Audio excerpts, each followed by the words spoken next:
Thanks for coming back on, Karen. We wanted to have Thank you you back for last having me. week. I was, Not I ready. was You were not. not You were not camera listening. ready at all. We don't have to talk more about that. I was like, "Hey, you're in this. Might as well." Like we were kept being like, "Hey, Karen Peterson says this. Karen I was Peterson says basically this." watching from bed, and I was like, That's I don't want to have that's to perfect. get That's up. perfect. Yeah. All right. Welcome to Better Call. Start over. Welcome to Better Talk Saul. I'm Dylan Schuck. I'm Dan Fields. And I'm Karen Peterson. In this podcast, we're discussing the 6th episode of the 6th season, 6th and final season of the AMC original series, Better Call Saul. You're listening to Better Talk Saul. In this podcast, we're not going to pretend that Breaking Bad doesn't exist, so tread lightly if you're concerned about that show's spoilers. The most necessary warning of any show for anything ever. So it's really important that we do that. For sure. Because I'm sure there's tons of viewers that didn't watch Breaking Bad that were watching Better Talk Saul. And So they are many. concerned about that show's spoilers. Yeah. Yeah, that's fair. So, I hate this season. So that's just I don't like it. I'm not enjoying the season at all. Hate strong. Yeah, if it wasn't for that it is so well directed and well written, at least from a dialogue perspective, and so well acted from all the actors, it would be a much more miserable viewing experience. But I am so sick of not being involved in the plot as viewers for the last 3 episodes. I don't care about this plot. It seems like the stakes are supposed to be really high for it. I'm going to be the negative Nancy and just get that out of the way. I think usually if I know Karen Peterson, she's a little more positive than me, so it's good we're going to have her here. And I think Dan Fields in general is just a human wet blanket. That's what he was voted on in his high school yearbook, the human wet blanket. I was actually voted most pessimistic senior, believe it or not. What is that even? What even is that? What even is that? That was the president of the school had an axe to grind with me because I pulled a prank on her. It's a long story. Nobody cares, but yeah. I disagree with you though, Dylan. What do you want, man? It's a drama. They're not going to tell us everything that's happening. It's a TV show. So that's a reasonable response to saying I don't know anything that's happening. So the response to that is that, of course, you're not going to know everything. I'm okay with not knowing everything, but I want to know some part of the plot. But everybody's plots, we're not pervious to, and it's becoming a really daunting experience for me. Karen, you're gonna. But the thing is that we're getting little glimpses of what's happening. Each week we're getting a little bit more. And even though we still don't know enough to fully piece it together, we can guess parts of it based on what we know. And I really think it's so interesting because I've read some things that other people have been saying about it and listening to you guys talking about it too. And it's interesting because I do think that they made a miscalculation in planning out this season, because I think that they what's the word I'm looking for? I think that they kind of expected the audience to fall, like to just kind of go with it, like to just be big enough fans and to trust in them enough to know that whatever's coming is gonna pay off. It's just gonna be like, holy shit, I never thought that was what was gonna happen. This is amazing. And I think that when we go back and rewatch the rest of this season and what we've seen before, knowing what is coming, I think it really will be like, wow, they really got us. But I think that they overestimated the audience's patience a little bit when they were laying everything out. You're cutting out a little bit. You're cutting out just a little bit, Karen. If you're in, are you on a Wi-Fi network or whatever? It's okay. But I am on Wi-Fi. I can. I will. Yeah, I think we can try to write it up. I think that I agree with you that I think that I'm going to end up happy, but the road there for the last 3 episodes in general has just been a frustrating viewing experience for me. And I just like Breaking Bad and Better Call Saul. They've done episodes like this all the time, but we find it out by the end of the episode. And now that we're 5 episodes in without knowing the story, what this big Ocean's 11 thing is, and I don't think they've given us fun types of breadcrumbs for us to try to discuss. Like I'm not going to be like having this big like, oh, let's discuss what we think the plan is. I mean, you might have thought of, but my brain's not even thinking about it because it's not really interested in it. I'm not really interested in what the plot is with them. It seems really like extremely low stakes compared to the Lalo storyline, which is compelling enough. And I don't know, just the stakes in the Better Call Saul has set up kind of before this. It seems like we're watching a behind the scenes of the show Punked. It's not that bad. It's gonna pay itself off. I mean, I don't mean that as an insult. It's just like this big, like seeming prank that is being planned out, and I know it's more to that than that, and I'm sure it's going to pay off in a better way. But the road there, like if I wasn't doing the podcast on it, I would let episodes pile up right now and binge the show. Like that's what I would be doing right now if I wasn't doing the podcast. I would be like, I'm going to wait till the show, like the season ends, and then watch it all. I'd be too scared of spoilers. I feel like after next week's episode, it's going to be explosive, and I'm going to have to watch it Monday night or Tuesday. I'll find out that something awful. Do you think that's because we do podcasts about it and we get like tweets about it, or because in general you're if we weren't doing a podcast about it, do you think you'd be stumbling upon Better Call Saul spoilers? Only because I followed the subreddit, I followed them on Twitter, and yes, but otherwise, I don't think the world's going to be on fire like the Game of Thrones Red Wedding or anything. It's not that big of a show. People in the chat are agreeing with me, which I did not expect. That's really good. Usually I'm the one everybody's disagreeing with. When the episode ended, she just does ends with it. We'll get to that, but I just wanted to get that right off the bat because I texted Dan earlier today. I wanted to text you last night, but it was late, and you don't text Dan late. That's the rules. No, I wouldn't have answered you back anyways. We did get a nice review by on iTunes.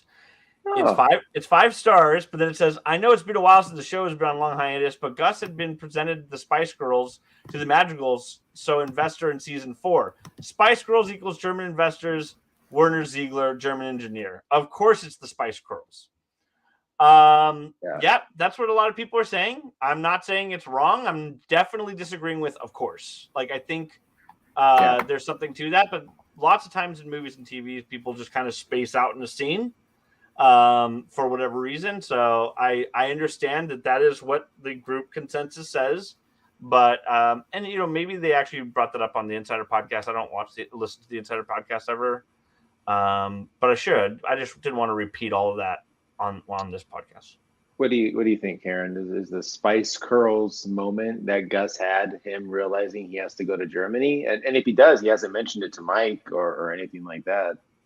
Yeah, but Gus is someone who keeps things. He doesn't really share what he's thinking. He doesn't share what he's planning. So I could see him planning to do that even without telling Mike about it. Until he absolutely needs to. I was going to say, have we ever seen him out of Albuquerque? But we've seen him in Mexico. Mm-hmm. But I don't think he'd want to go to Germany, though, because he doesn't want to do anything that's going to be outside of this carefully constructed facade that he's built. And if he did go, that would risk kind of showing his hand a little too much. Plus, airline prices, too, are just through the roof right now. But what were they back then? This is a few years ago. Oh, you're right. That's a good point. But you get in while it's hot. Take those trips while you can, Gus. But another thing is, though, his company's owned by a subsidiary there, so I don't think it would be out of his alibi. That's true. But my point was that a lot of times people just kind of carry on like they know exactly what something is, and directors and writers all the time say we weren't planning that. Everyone kind of connected that ourselves. Because sometimes they're just putting a scene together and telling their own types of story. Mm-hmm. So we'll go through the episode. Episode's called Axe and Grind. We use the Breaking Bad Wikipedia, breakingbad.fandom.com, and we're just gonna kind of run through it while I was in depth. We finally get to meet Howard's wife. Can we talk about the cold open before that, though? Oh, yep, absolutely. So that's important. The Kim flashback. Mm-hmm. We've seen so little from Kim. We've gotten that one flashback before with her mom when she was walking, and her mom says, "Get back in the car, get back in the car, get back in the car." I believe that was last season. Mm-hmm. Karen, I'm gonna cede the beginning of the conversation to you, if you're interested in it. Sure. So it's basically Kim has been caught shoplifting. She's in a manager's office of a store. Now, correct me if I'm wrong, but are they in Nebraska? I think that's what it's supposed to be, right? Yeah. Yep. 1984 Nebraska. I feel like that's not a coincidence. For where Jimmy is going to end up later. Or Saul, or Gene, or whatever we're gonna call him. But you hear that, anyway. Dan? Kim is gonna be back in the Gene storyline, confirmed from Karen herself. I know nothing, guys. I'm not sneaking in things that I actually know and pretending they're predictions. I do not know anything. Just want to make that clear for listeners. She's doing that. She's doing that for her publication to make sure she doesn't get in trouble. Yeah, you've already seen the final episodes, and you're just dropping knowledge. Yeah, you're just dropping bombs. That would be great. And then I think what's gonna. Wow, I was totally right. Anyway, so I was just gonna say that. Good. Oh, I was just gonna say, yeah. So, Kim's caught shoplifting. The manager has pulled her into his office and has called her mom. Her mom comes and is, yelling at her and stuff. Well, it turns out the whole thing is a scam. Her mom has put her up to this, and the two of them are working together. I got a little different out of it than that. Maybe I'm wrong. You're wrong. Sorry. I thought that's indefensible. That's what it is, right? The mom set her up to do it. I don't think that Kim necessarily loves being involved in this plot, but she definitely was in on it. I got the impression that Kim had, and perhaps I'm wrong. This is just my gut reaction. Was that Kim had done it and her mom didn't care, and her mom had happened to steal also, because her mom had happened to steal something also. The same item. Yeah, but it did seem like I guess in hindsight it did seem, but she didn't say good job or you had him fooled or anything like that. It seemed like she was still answering for what she had done to her mom a little bit, and her mom was I didn't care. I stole something too. They walked out and she kind of was like, "Good job, kiddo. We did it." It seemed like it was definitely they were in cahoots, and her mom laid it on so thick. I also read that Kim still wears these earrings. These are still in the show. Yeah, which is insane. And I would never have caught that if I didn't find that on the internet. No. Yes. No. Completely. Yeah. There's a lot of things, a lot of those Easter eggs. I totally miss them, but that's the thing is I think that you have to, Dylan, to your point, I don't think that this is just an incident from her childhood. I think this is a foundational moment for her, and that's why we're getting it in this scene. Kim is someone who probably very reluctantly started off as, scamming people with a partner. She does this with a partner. And that's why it's really important for her, to use her powers for good. The end. But I think that there's a book ending here with the beginning and the end scene that I think really matters. And I think that the fact that she was partnered up to do something devious, I think that really comes back to I think that has a lot to do with the choice that she makes at the end of the episode. Once again, I'm so unused to this, but Shakita in the chat, someone in the chat, agrees with me too. But I regardless, it works for both of our interpretations because it says she was, that, I guess to give a Batman analogy, that Jimmy nearly adopted the dark while she was born in it. It doesn't matter who you are. Boy, Jimmy was born into it too. His dad was getting scammed, and he didn't. I mean, they both all of their flashbacks have shown that scamming is in their history. But I think to Karen's point, like having a partner, maybe reluctantly going along. Like I think Jimmy is the Kim now.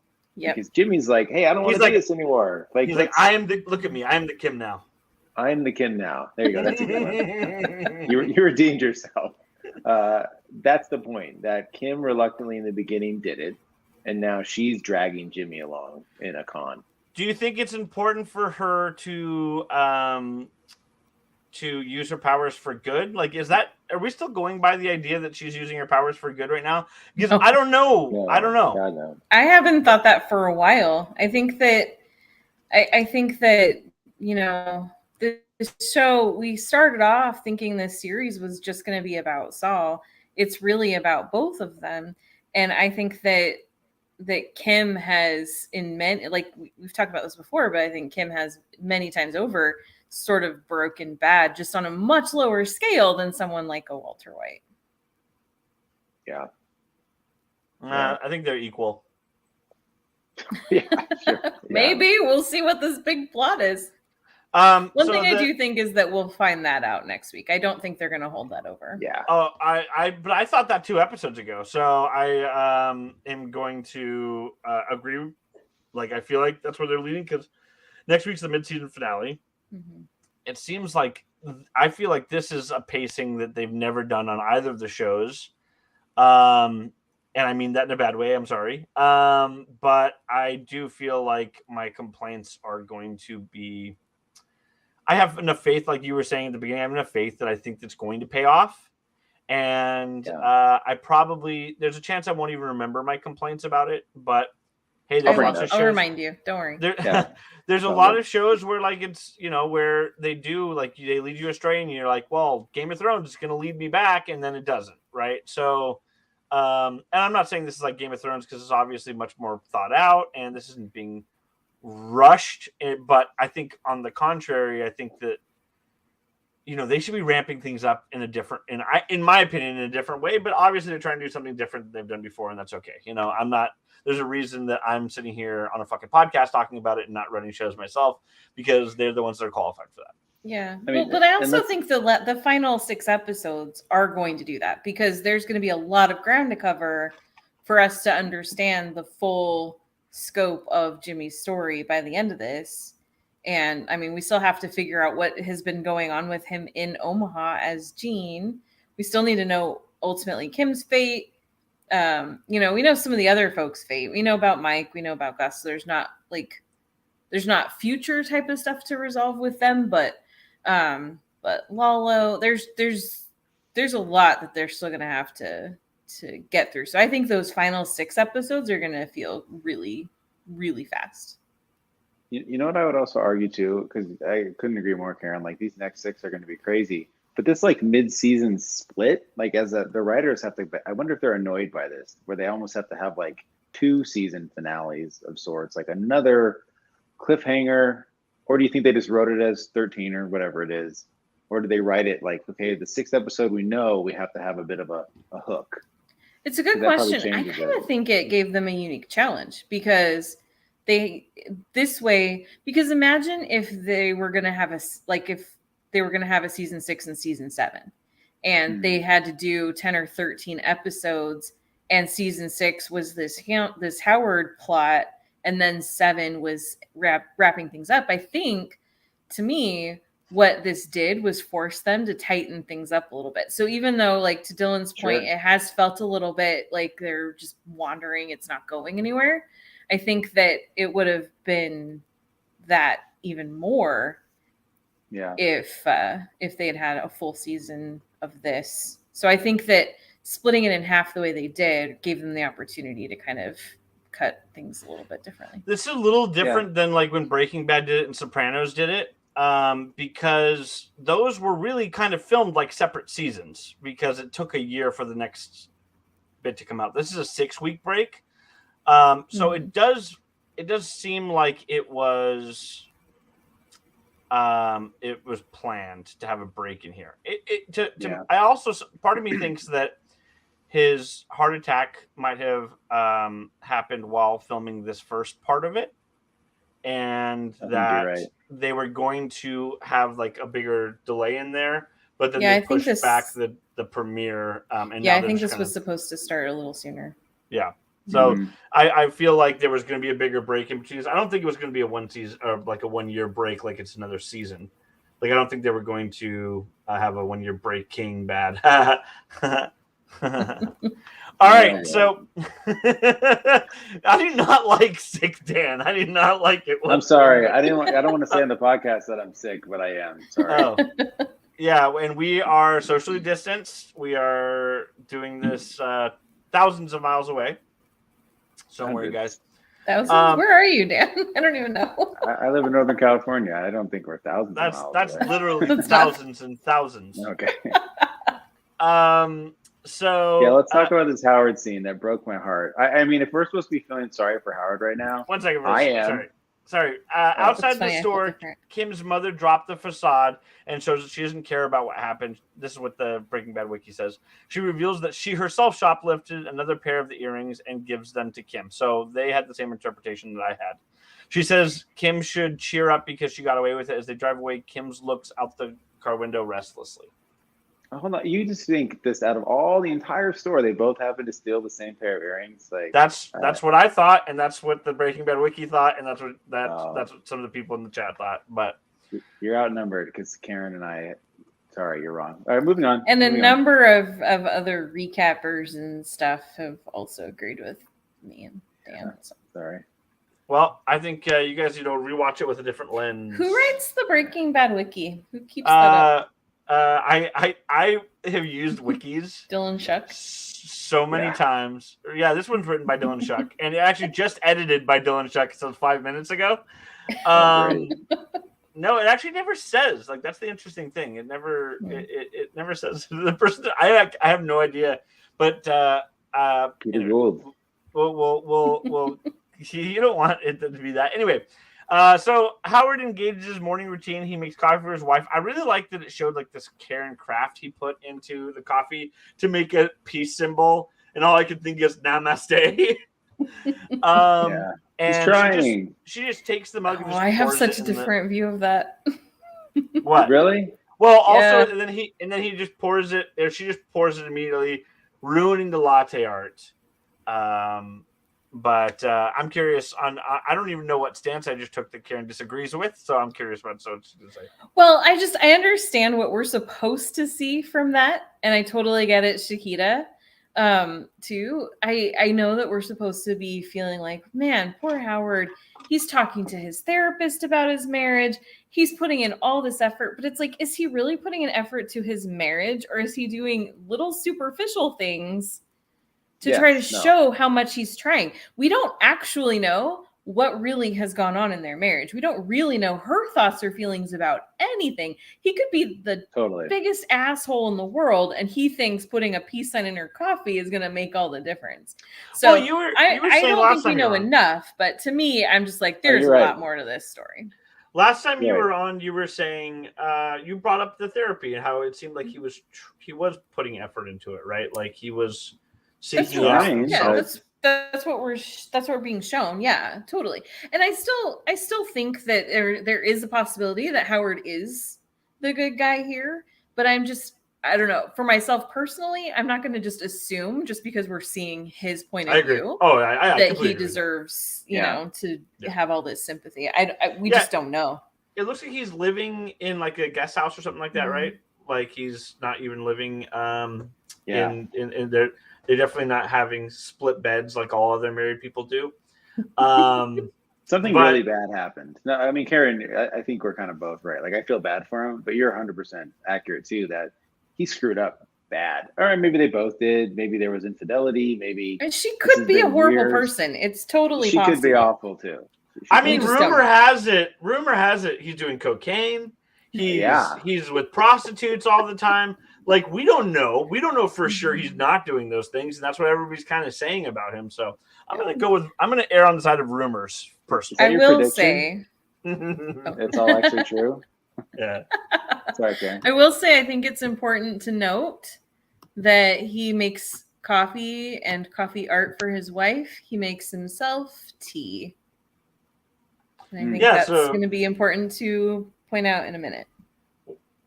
Can we just jump to how that's important? Sure. I think he's got a lower caffeine tolerance than the average coffee drinker does. Yeah. So this concoction that he's going to be given is going to really blow him out. It's going to mess him up. Yeah. Oh, so we're saying whatever they give him, Red Bulls, it's going to fuck him up? The stuff that Jimmy and Kim got from the veterinarian, where he said it's going to feel like you drank 2 Red Bulls on an empty stomach. Howard's, like, depending on your caffeine tolerance, Howard's not a coffee drinker. He's drinking tea, which does have some caffeine in it. Sweating. But, oh, yeah. He's going to be I can remember. And Kim Wetzler would know that because of how closely she worked with Howard. Oh, yeah. Getting him coffee or tea in the room. And, yeah, that's a good observation. Mm-hmm. I went back and rewatched the intro because I was like, wait, what was he drinking coffee or not? I didn't think he was. So, yeah. I wasn't even thinking about that. So this is the attention to detail that you can get from Kara Pearson. But you know what I was drinking while watching this? I was cracking open a nice can of Liquid Death. Shout outs to Liquid Death. Oh, where is it? Yeah. In any convenience store that Liquid Death is sold, you'll get $20 off your first purchase of Liquid Death. You're taking it too far now. These are $2 cans, so you will make $18 in your pocket. Just use promo code BetterTalkSaul. Shout out to Liquid Death for that service. That's a better return on investment than waiting for the Sandpiper case to settle. Way better. You do that every day, you're going to get a ton of money out of it. So anyway, moving on. I want to get a cease and desist from them. That'd be fun. I feel like that'd be like a badge of honor. The podcast is almost over. Like, what are you going to do? I would love that. They either need to send a cease and desist or actually sponsor the show. Yeah, enough already. We're going to kind of pin them into having to sponsor us. You're like, just so you know. So another thing I was also going to say, by the way, because we haven't talked about it on the podcast this episode, we stream live on YouTube. If anybody wants to join on, you can go follow us at BetterTalkSaul, or just if you don't use Twitter, go to twitter.com/BetterTalkSaul and look at our YouTube link that we have tweeted out, and then go subscribe because we can't make a username for YouTube yet. But follow along, and then also if you do Framed, which is like the Wordle of movies, I record it on my phone every night that I do Framed, and I release it. It's kind of fun sometimes. I don't know. Karen, do you do Framed? I do. Yeah. Framed.wt. Did you know that I put them on a YouTube channel I did not realize that you did that. See, listeners out there might not know too, and sometimes people have fun because I say what I'm thinking out loud, and sometimes people are like, I thought the exact same thing, like Shakita all the time, which always vindicates me. Anyway, so then he talks. Howard talks to his private investigator, and he sees this photo of Jimmy visiting a bank, and he did several cash withdrawals amounting to $20,000. And Howard states that Jimmy has no legitimate reason to have that much money. I think we're all predicting that this is a setup. Yeah, that he knows he's being followed, so he's making it seem like he's pulling out money. Well, I think that this is...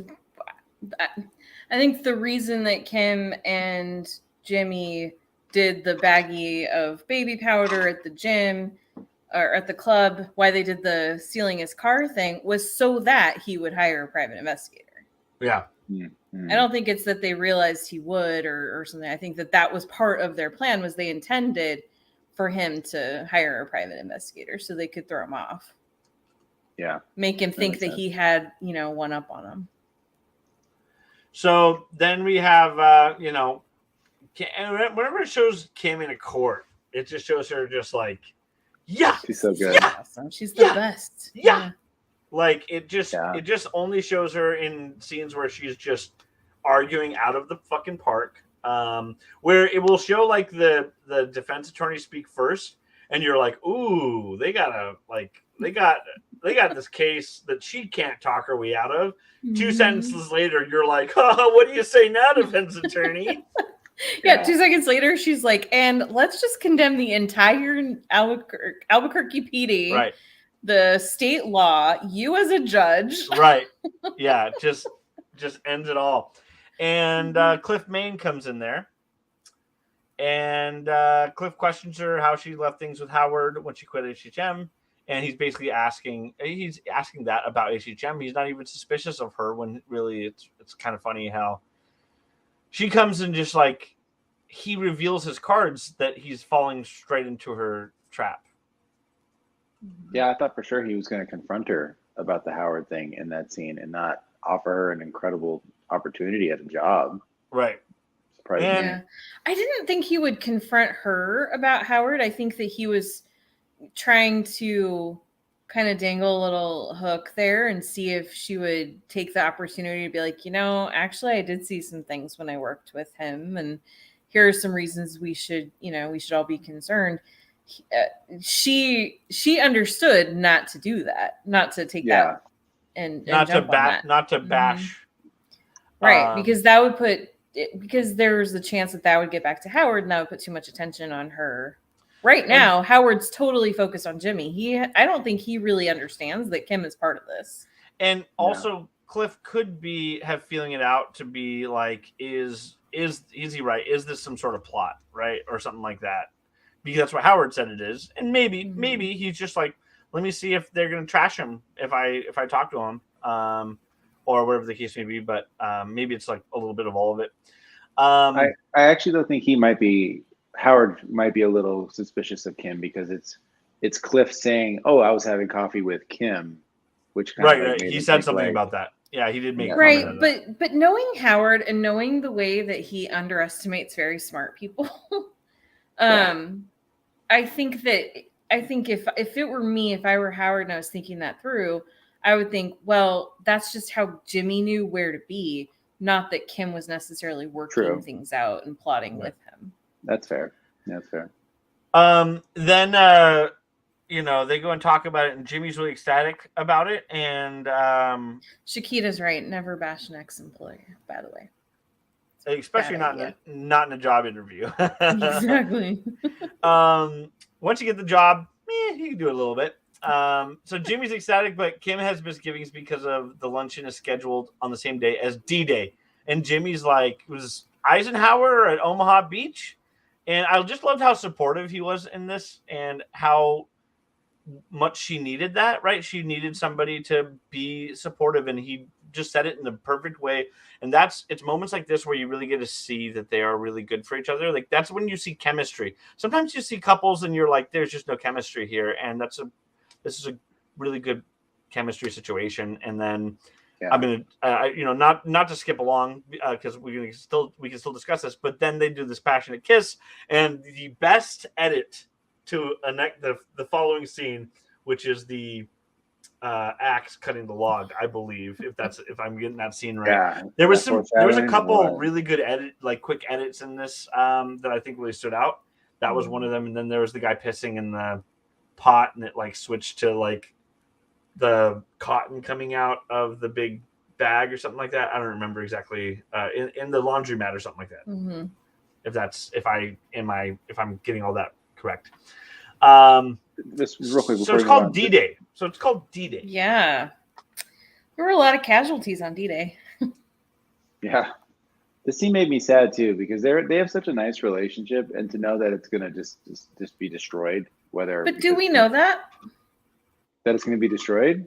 Are you insinuating that Kim is around during Breaking Bad? I think Kim is still alive. I don't know where she is or how involved she and Gene. I don't know if they still talk.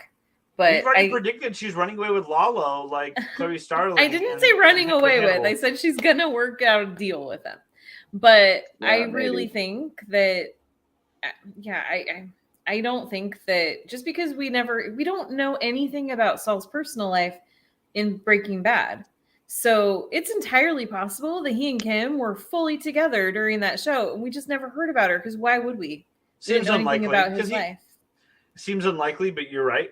What about his house? I don't think that she was around. I'm just saying, like, it's possible.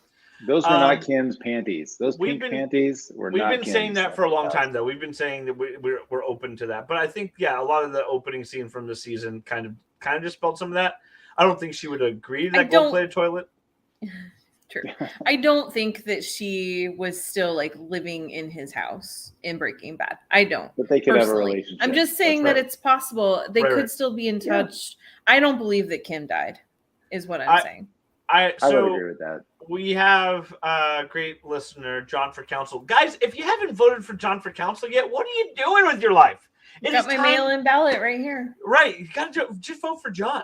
Like, what what else do we have to say? He started tweeting at us, and Dylan and I were texting, and we were both like, thank God our actual politics align with John for Council. I didn't actually look up his politics, but at least he wasn't like a crazy right-wing person. That's all. That's the bar you have to set it at. Really, he's not QAnon or something. Yeah, if you're not QAnon, then so you're just like, okay. But he's seemingly convinced that Kim is going to commit suicide.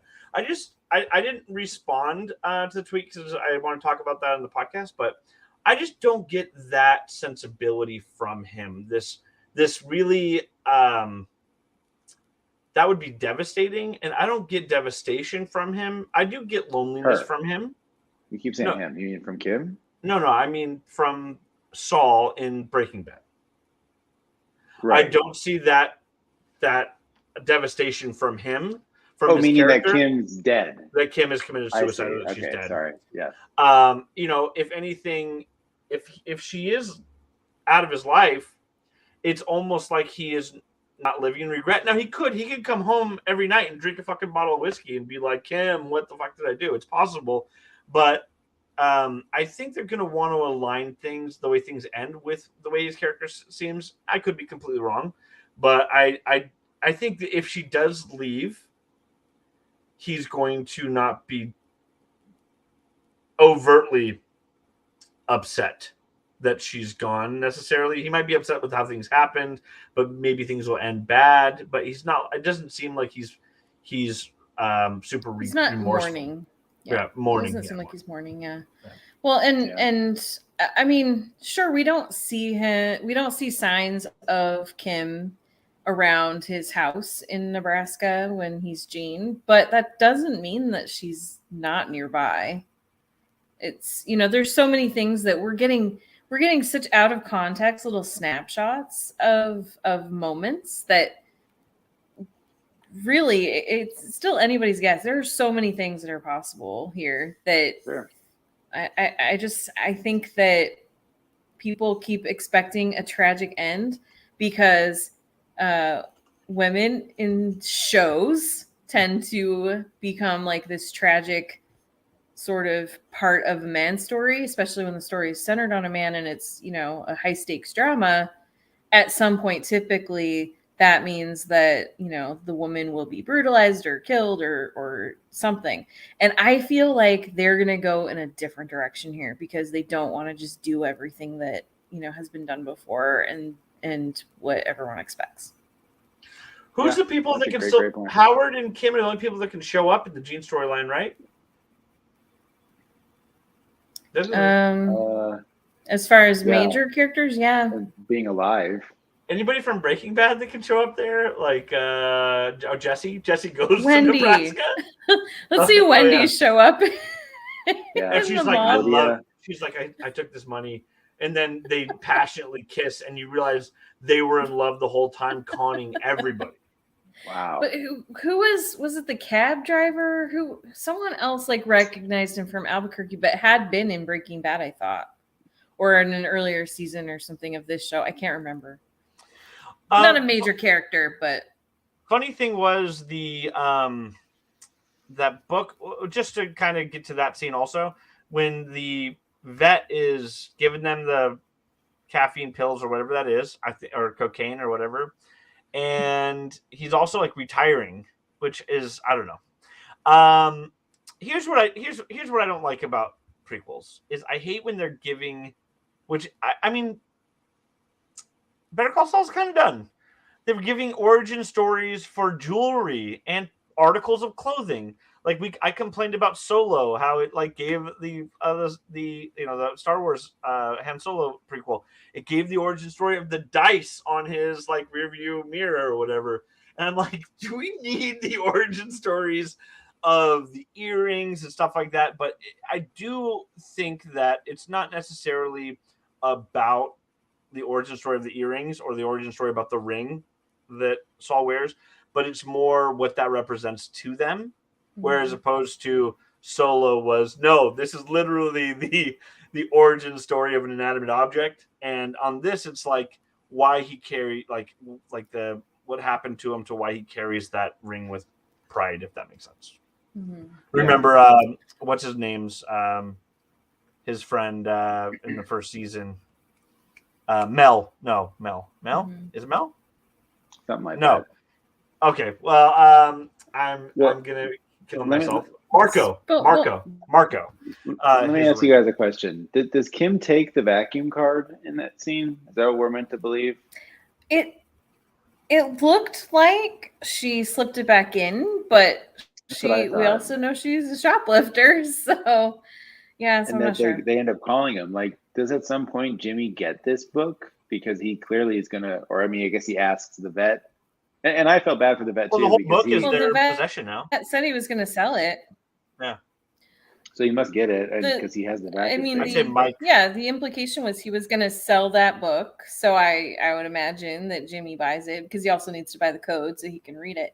And I mean, he ends up putting together an entire network of people that can help him with all kinds of things. And so, like the first time that we ever met him, what does Jesse say? You don't need a criminal lawyer, you need a criminal lawyer. And he has a whole like seedy underground network of people. He had to get that from somewhere. And I think we paid that clip at the beginning of every episode. Like, you don't need a criminal lawyer, you need a criminal lawyer. Exactly. And yes, Shakira, I love that line. And he doesn't quit, right? Like that vet is in Breaking Bad. Like I felt bad for him where he has this dream of like not being a vet, right? But is he in Breaking Bad? I thought he was. Am I crazy? He was, but I think he was at one point. Go but in there to like get stitches or something? Or am I completely? Yeah, but I feel like it was kind of I'm looking it up right now. If I remember. He definitely, definitely, only Better Call Saul. Oh, was it? Wow. Okay. Yeah, what season was he in before? Because he's been in the show before. Yeah, he started in 5-0, that episode, the Mike's backstory in the very first season. That's where they started, and he's the one that connected him with Jim Beaver's character to give him the gun and all that kind of stuff. But he showed up in season 1, 2, 3, 4, and 6. Okay. So but get that's the thing about this season. There's a lot of these, like we talked about, nostalgic throwbacks. Gus, Giancarlo Esposito directed this episode, which I feel like is like a nice thing that they're letting to do. Well, they did that with Breaking Bad too. But yeah, it's also that little book is seen in that opening credits of that first, the cold open of the very first episode also. In Saul's house. One of the things that in Saul's house. Yeah. One of the things things are taken out. Also did not remember that, but fair enough. You know what? I'm kind of. There was something else in that cold open too that we got a glimpse of in this episode. We're gonna say something that I was gonna start complaining about, which was sorry. Just like let Zafirno Anejo go. Like it's time for this Better Call Saul. Sure. I mean, good Lord. I mean, and then he left it there all sad. It's something that means something to him and Kim. So yeah, fair enough. They aren't just shoehorning it in, but it is a whole thing is in reference to Gus killing Don Eladio and all his capos. So I do agree that's that was when they did their first con together. So it's fair enough, but it's not. Is anybody like? Oh! It's like the Leonardo DiCaprio meme Right. Like, oh Like, my you're God, look supposed at that. I've seen Look, it again. that's the thing that we had before. That you Yeah. know. Oh, and somebody goes like, "I'm sure you're watching with Nicole," and you pointed out to Nicole Dan, and she's like, "Oh." Huh. No, I mean, even she's like, Yeah. that sounds terrible. Yeah. But she knows too. Yeah. But yeah, you know, he's going to buy another bottle of that, and that's when she he sees the judge, to my understanding, and he has a cast, and he doesn't have a cast in these pictures they had made, so that's when she calls Kim. The double that they got didn't have a cast because they didn't know that the judge had, the mediator or whatever had a cast. Oh, right, the guy who was like it's the Sandpiper mediator, yeah. Yeah, he was and an actor. Couple other things that we kind of skipped. That's when she does the U-turn and says she's going to go and do it. A couple things I kind of skipped over. Obviously, in Germany, he finds a former member of Werner Ziegler's evacuation crew that he found. We have to assume that he went and tracked down that, obviously, the company that had minted that thing for him. And he was able to just find out, probably tortured somebody to find out who bought that. So, you know, we know Lalo, and I was convinced that Lalo was struggling to breathe also. So that's how good of a trickster he is. I was happy. He's like Loki. Yeah. He's the really. god of mischief. I'm a god. But then, dude just loses his foot, and he's upset that he broke an ankle, and he says he's going to tie it up and torture him basically to get the information. Yeah, he broke a rib. At least he's somewhat human. Yeah, but he fucked up. He should have just killed the dude. Just kill him. Yeah, that guy's in hiding. I mean, he's clearly worried about either getting caught or found or killed. He should have just killed Lalo. Anybody shows up anywhere I go and I'm axing them. That's just what I do. So this guy should know that anyway. Like, watch is going to be used against me in court one day. But also, we see that Tyrus questions Mike about having surveillance at his house, and Mike's like, "What are you gonna do?" Like, Mike challenges him. That's how he always gets out of everything. He challenges him, and we see that that's what that is. And he's watching his daughter, his granddaughter, and talking to her. But who would be coming after his family? Lalo, I guess. Lalo, does he even know that Mike's a threat? I mean, maybe. I mean, is that? Yeah, he could, right? He knows about Mike. He was.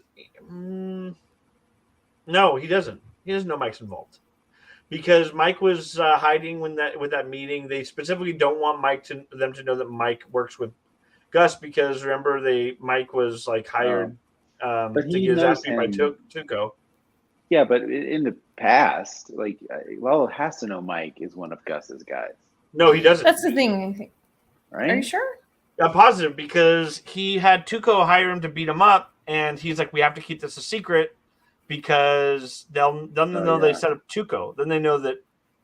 Remember, they were threatening Mike to kill, to hurt Mike and hurt his daughter, the cousins, if he didn't recant his testimony. Then they would know they would have, cold proof that that they're conspiring against the Salamancas at that point if they knew that Mike was working with Gus.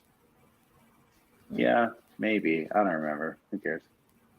The listeners probably care because I feel like you're wrong. I don't know. I mean, I can't say. You just think that about everything I say. That's not true. But I feel like in this case, I swear that there was a scene where Lalo and Mike were talking. Explain how they would not have them dead to rights right now to go to Juan Bolsa and be like, look, they were conspiring against me. They're working with this guy that put Tuco away to prison. But Lalo wasn't around when Tuco was around, right? Is it because? But Hector knows, and Hector can communicate.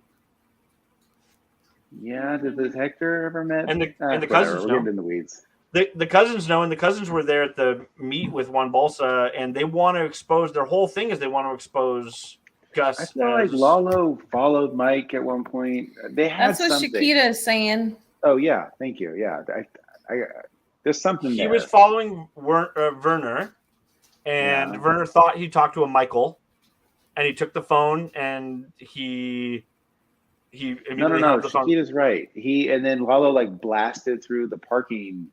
Oh yeah, but he didn't know it was Mike. Yeah, maybe. That's when he went to go get Werner, and Werner. Mike, we don't have to. Or Dan, we don't have to skip through this. This is boring. Nobody wants to hear you and I argue about this. We're not arguing. We're piecing together the important part. But neither of us know. We're just pulling it out of our butt. I know. I don't feel like they. I don't feel like they just messed up and just forgot to like show why Lalo would be after Mike. I think that there's something in there because he was protecting Werner. Forgetting about. Remember when Werner was hanging out by the pool, and he had thought Michael called, and it was Lalo on the other line. So that's how he knows that there is a Michael. He knows that Mike, because he was like, Michael, don't worry, we will get everything solved, Michael. And so that's how he knows that there is a Michael involved. But that's all he knows. That's all he's seen of Michael. It's all he knows of the threat of him is his name. Okay. Anyway, so you might be right. That's what I like to say to people. You might be right. You might be right.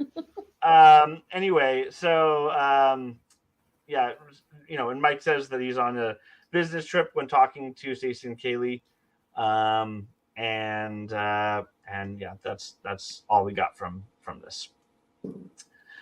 Trivia: amongst the pages of the criminal contact book is the best obviously the quality best vacuum card. And the cards would be the same one, or at least a similar one used that Saul offers to Walter White in Breaking Bad. That's interesting. I'm sure it's just a similar one. He probably had lots of different cards. Actually, Patrick Fabian, who plays Howard, learned how to make latte art for that scene. So there you go. Wow, what a method actor. And then the actor who plays Casper also learned the proper way of wood splitting. Okay, this is not interesting. This is not interesting trivia. Okay, so we get into segments? Yeah, sure.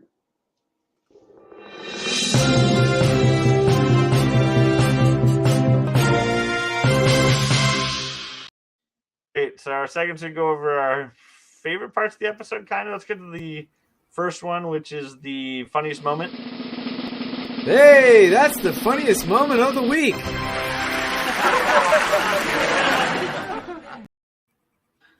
I'm going to go first. I just thought it just wasn't a lot of funny moments on this, but like that the guy that they got to play the judge or whatever, how he was like looking at it, or the guy that take a picture. He was like talking about how he was going to play in character, and they're like, you're just taking a picture. You're overthinking this. Yeah. You don't do this.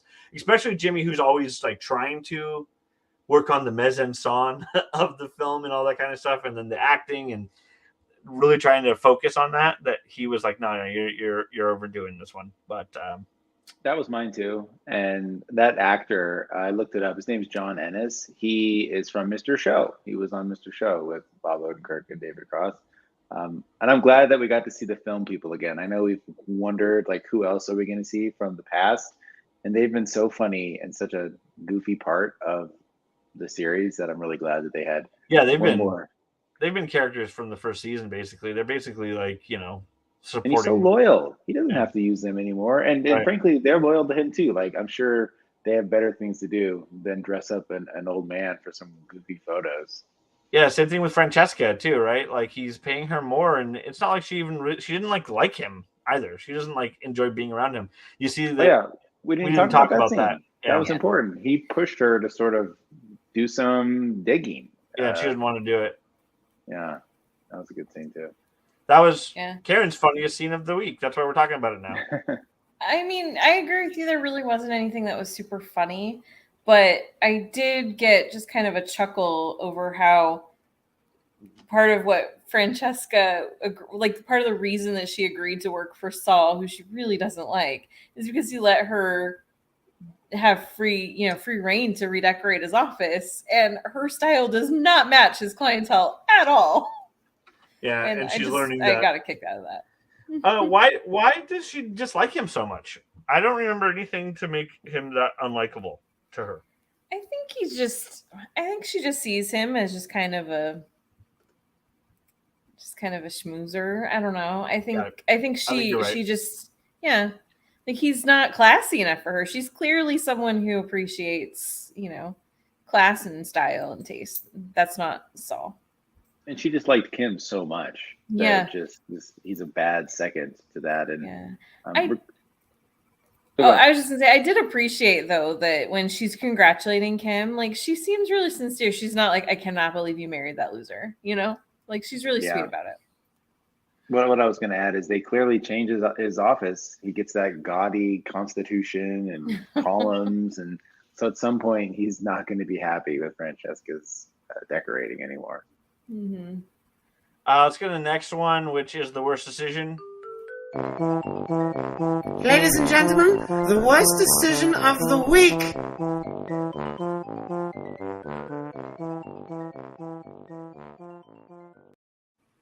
Goes on way too long when we do the segments on video because we can't talk over them. Karen, do you want to start off with the worst decision of the week? Oh man, I've been trying to decide what I think it is. I'm really not sure. You guys come back to me on that one. It's like a restaurant. I'll order first, and by the time I get back to you, you'll have a exactly. I'll go ahead and go. I feel like the show is throwing it in our face over and over again that Kim has opportunities to stop. And Jimmy too. Jimmy's like, all right, we're done. We're pulling the plug. She's got this incredible job. This is the dream job where she can do what she wants for justice. And she's not taking it. Like she could do what to me, I thought the whole point of Sandpiper getting the money was to fund this practice she wants to help. And now she has an opportunity. And she just isn't taking it. She wants to destroy Howard. Well, that's been the excuse she's been using, but is that really her reason? Yeah. Clearly not. Right. Clearly not if she's not going to take this other path. I have no idea why they're doing what they're doing. I don't know what they're doing. So can't speak to that. It is frustrating. I know it's giving you a hard time, but it is a little frustrating. I cannot wait for next week to finally. We have like eyeball blue balls from weeks of this. So that was an interesting camera I just used. Hey, I'm gonna say her turning around, and it's gonna end up being because whatever the events happened the rest of the show, her turning around right then when she did that is going to I feel like be a butterfly effect of sorts that will put the direction in their story in the direction it heads in that probably does not end well. Obviously, it does not end well because we see Gene sad watching Saul videos back in the day, his old hits. And it's embarrassing. Okay, I'm going to shift. I was going to say, his Cliff is vouching for her and she doesn't even show up. Like, that's not a cool move. It's a whack-ass move is what it is. Oh, my God. I'm going to shift blame just a little bit. I think the worst decision was Jimmy calling Kim and telling her that the guy has a cast on his arm because he knew she was off. He's like, I'm just going to pull the plug. And even though he didn't know she was going to turn around, like he should have known. He should have known she was going to turn around. That was really the point where it was just like, oh, he should have just waited and just said, oh, it didn't work out. Sorry. I'm going to shift blame a little bit. I'm going to say it's the judge's fault for injuring his hand.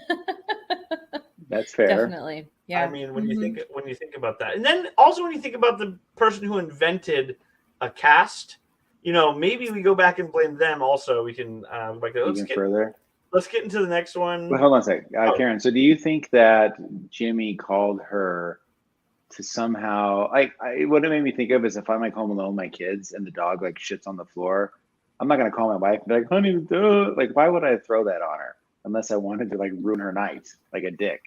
Did Jimmy do that, kind of knowing that it's she awful analogy, but we get what you're saying. I totally hear. Yeah, no, I think that's actually a good analogy because thank you. I think not a good analogy. I think that it's not that Jimmy hoped she would turn around and come rescue him and save this situation. I think he fully intended to just like, well, we'll just have to figure something else out. This plan's not going to work. But he's just so unable to in this moment. He's so unable to just like deal with it on his own. He's so reliant on her that that's why he calls her. Is he like just needs her reassurance? Like he can't just make that decision to cancel it without her blessing.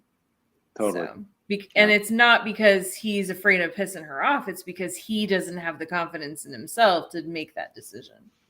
Yeah, I think it's kind of her plan at this point. I mean, she's the one with her Post-it notes and her board, and she's the driving force behind this whole thing. So he kind of did owe it to her to tell her. Because he's asked multiple times if they should stop. So yeah. What do you say we get the next one's the best line of the week? Best line of the week.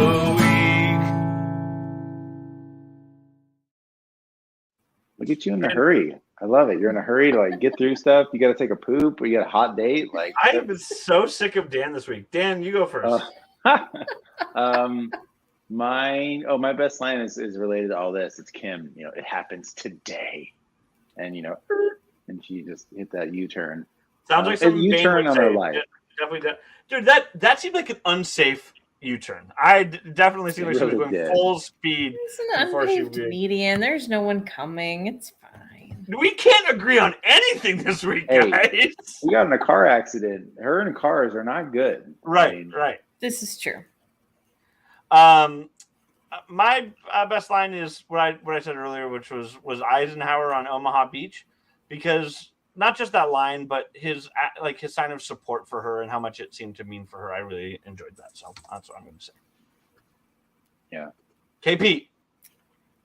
I'm with Dan. It was it happens today because she just said it was so much like, yes, I'm going to do it.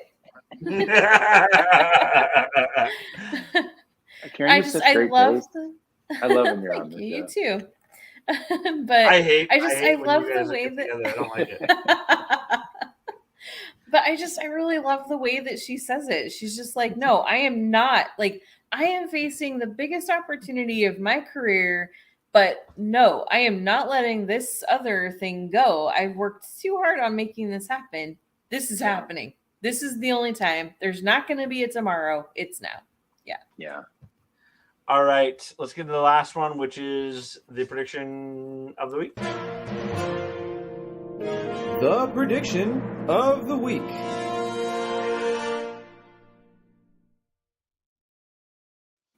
People in the chat, Samurai-Zilla, he agrees that it happens today. Got my pumped. What of yours got pumped when? What do you think? When you said that? We're I guess I go for or Karen, unless you should go first, Dylan. All right. Yeah. I am going to predict that Mike is going to be in Lalo's crosshairs sooner than later. Because I think it's important that they showed that he was watching his house. And we still know, I know you guys disagree, but, I just rewatched the damn show. But we still know that he does know Michael's name. And I think it will be a bad thing for them if they know that they're working together. So that's where I think the plot is going to be going, at least from Michael's perspective. Because Michael doesn't really have much to going on right now, plot-wise. Not a lot of skin in the game.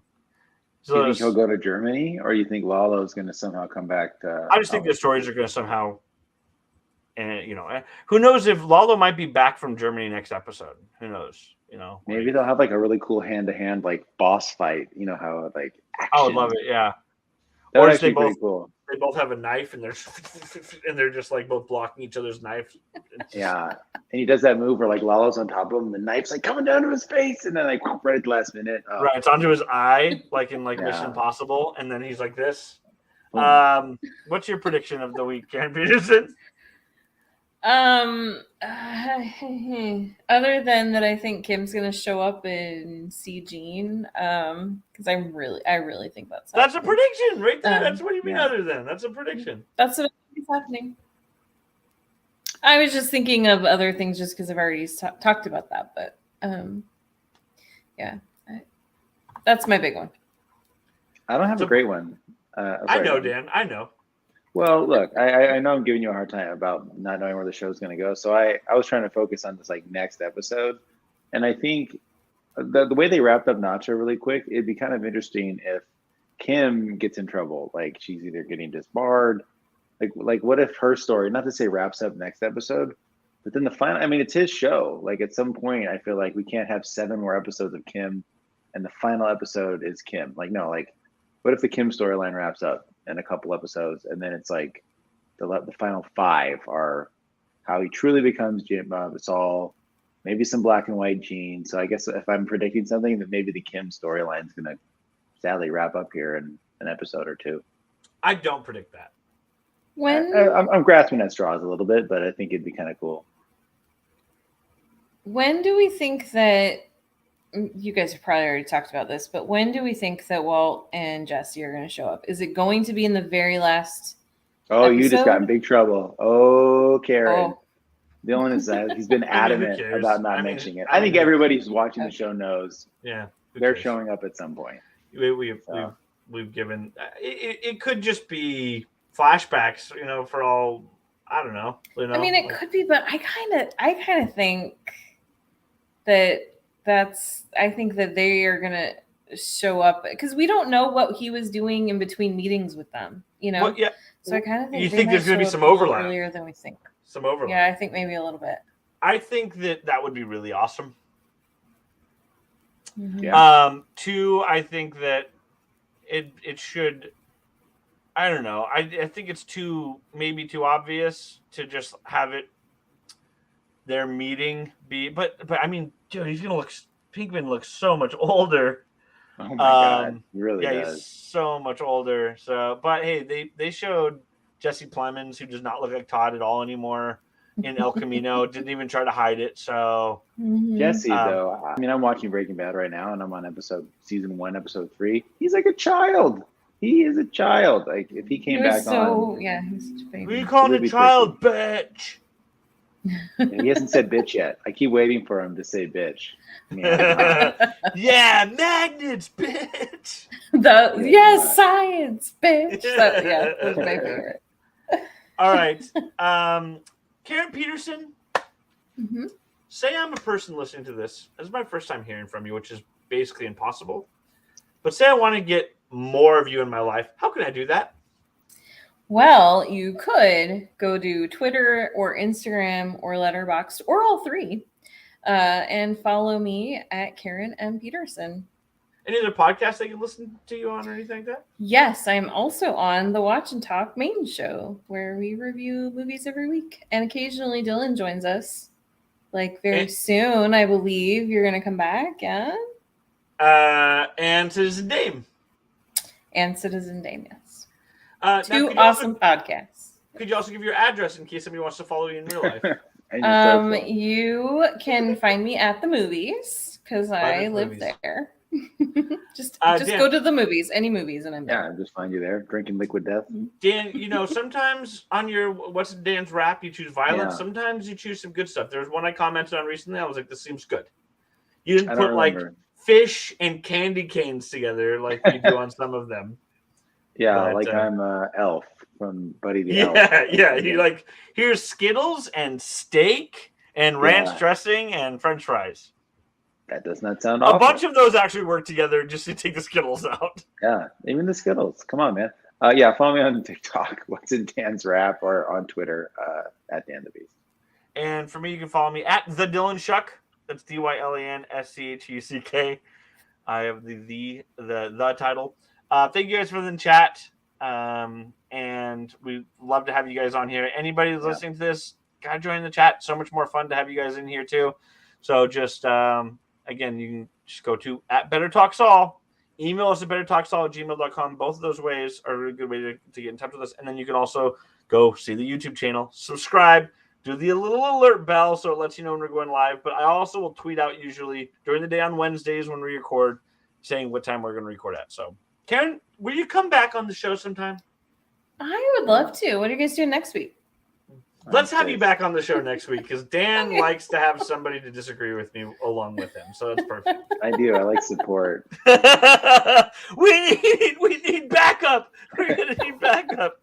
I just want to be on so I can be like, Dylan, I told you it was going to pay off. I have the chat on my side, so that's all I need. So that's true. Anyway, that's it. I'm Dylan Schuck. I'm Dan Fields. I'm Karen Peterson. And we'll see you next week. I was going in the order